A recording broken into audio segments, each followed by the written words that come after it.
Afaziya beynin nitqə cavabdeh olan sahələrinin zədələnməsi nəticəsində yaranan nitq pozuntusudur.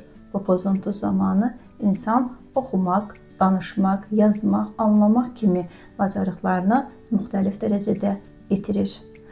Afaziya xüsusən uşaqlıqdan deyil, sonradan qazanılan nitq pozuntusudur.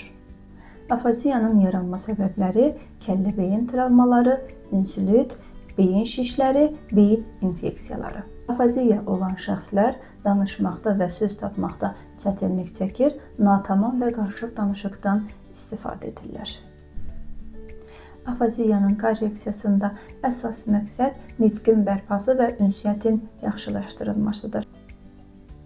Erkən başlanan və müntəzəm aparılan məşğələlər daha effektiv nəticə verir.